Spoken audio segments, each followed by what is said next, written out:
The annual Arts Festival of Yoshida International School was held last evening at the Mahabodhi Agrashavaka Mandire in Maradana, Colombo. A diverse group including many artists participated in the festival. Prizes and medals were presented to students of Yoshida International School who participated in aesthetic and sporting competitions.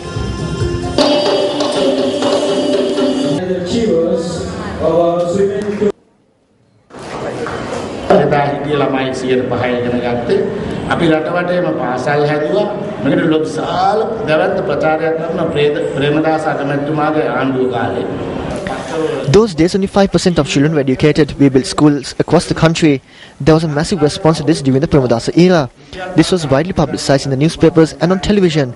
People all over Sri Lanka were saying that a preschool could be established for 5,000 rupees. People were saying that these schools will appear on TV and the papers. Preschools began surfacing across the country. Today in 2012, I am happy that this small effort has now translated into the fact that 90% of children attend preschool.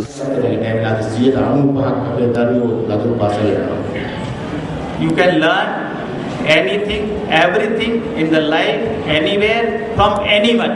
It's not necessary that you ask your teachers to teach you. You can learn from everything. People of this place has impressed me like anything.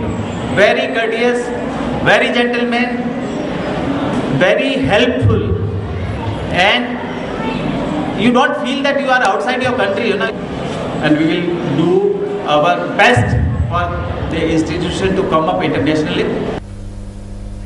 During a visit to the Halstoff area in Colombo yesterday, United National Party parliamentarian Sujiva Senasinghe said that if the beautifying of the Slave Island area was handed over to another company, the area would have seen better development at the same cost. With the use of $70 to $80 million, around 100,000 houses could have been built in 7 acres. Those could have been given to the poor low-income families in this area. This is not happening properly under this government. We are saddened. However, we will always represent your rights. A computer was donated to the Halsdorf Mosque with the aim of facilitating religious education. Parliamentarian Thilanga Sumatipala, speaking at an event in Colombo last evening, said that the entrepreneurs in Sri Lanka have a role to play in the region. The launch of Build SL 2013, Construction Industry Exhibition and Trade Fair, Construction Industry Trade and Business Directory and the website of the Chamber of Construction Industry Sri Lanka was held last evening under the auspices of the Minister of Economic Development, Basil Rajapaksa. You have a strong feeling. Country is going forward. It is developing. There is opportunity. Government is there only to facilitate. Government is there to drive our vision. We are investing for the future, for our country, for our next generation. That is why we want a Mattala airport. That is why we want a Hambantara airport. Infrastructure development as a responsible government is a mandatory thing. But it is not easy for us. Every penny, every dollar we spend, we have to borrow. We are no longer a developing country. Every dollar we borrow, we have to pay it back. Our vision, country's vision, to achieve that height. Sri Lankan entrepreneurs are vibrant players in the region, not only in Colombo and Sri Lanka. You can play a bigger role in Asia.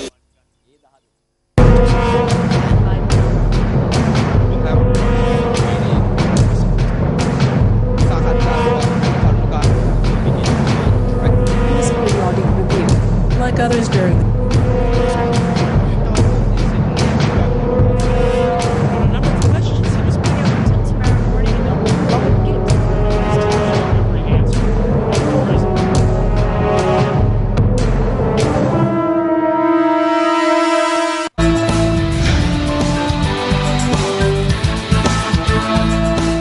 The water supply to many areas, including Katharagama town, has been disrupted as a result of the Manik Ganga turning muddy due to heavy rainfall.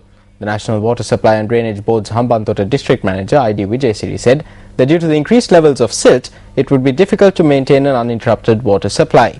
Meanwhile, the Department of Meteorology states that the prevailing inclement weather conditions could last until the end of November.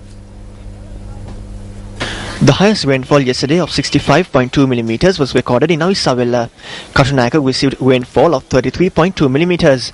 Between 8:30 this morning and 4 o'clock this afternoon, heavy rains were reported in Manna, Balangoda, Sirikadura, Katugastora and Nuwara. The Met Department is forecasting thunder showers during the afternoon and evening tomorrow as well for several areas in the Central Hills. The department forecasts that the rains will then spread towards the western province. Meanwhile, a tree fell onto the Nannampuram Mahavidyalaya in Madagama Bibila at dawn today due to the heavy rains. 2 buildings were damaged in the incident.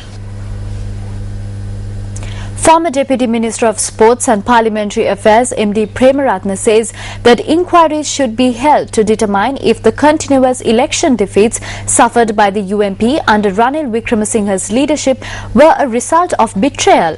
He points out that when continuous defeats are suffered in elections in this manner, a justifiable suspicion crops up among the party faithful and the public as to whether there was betrayal involved. Parliamentarian J. Sri Ranga recently stated in Parliament that rather than debate the continuous defeats in cricket matches, it would be more beneficial to the people to debate the 29 election defeats suffered by the opposition. The MP made this statement while participating in the adjournment debate proposed by Chief Opposition Whip MP John Amanatunga on the topic of match fixing in cricket. Speaking during the debate, Minister of Sports Mahinda Nandalut Gamage expressed these views. My friend MP Ranga said something very appropriate. If the opposition is claiming that there was match fixing because we have suffered defeat in 4 finals, then inquiries must be held to determine if they fixed elections to suffer 29 election defeats.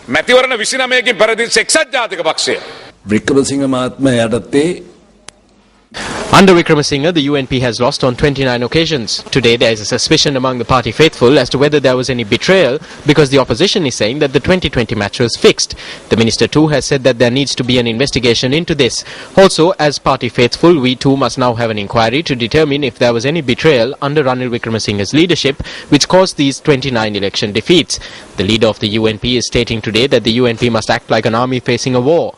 I do not know what he is thinking about when making these statements, but when the leader of an army loses 29 wars, he must either be left behind, he must resign, or he must be fired. The Deshabandhu Vidya Jyoti engineer Dr. A.N.S. Kulasinghe Memorial Lecture was held in Colombo yesterday. The lecture was delivered by the Director General of the Sri Lanka Petroleum Resources Development Secretariat, Salya Wickramasuriya. The memorial lecture was held at the Vimala Surendra Auditorium of the Institute of Engineers of Sri Lanka. The theme of the lecture was monetarization of reserves, the path to a petroleum economy. Well, what it simply means is converting resources into cash. It means taking that resource from where it is and converting it into liquid cash. That's all it means. Over the years, in the maturity of the oil industry and the gas industry, several professional bodies worldwide have created classification systems. In fact, reserves classification is a very important and hotly debated topic. OPEC was a consortium of countries, resource-holding countries, formed in 1960 for the purpose of regulating the price of oil, because their economy is dependent on it. If a country in OPEC wished to produce more for budgetary reasons, it would need to restate its reserves. And they did, regularly. Eventually, some order crept into the process, and we now have several systems that are acknowledged worldwide to be of industry standard. Minister Vimal Veeravansa made a revelation at an event held at the State Engineering Corporation today. Sri Lanka Cricket Mandali, Cricket Board million ganang engineer sansthaවට නයයි. Sri Lanka Cricket is millions in debt to the State Engineering Corporation. They are now playing 2020s.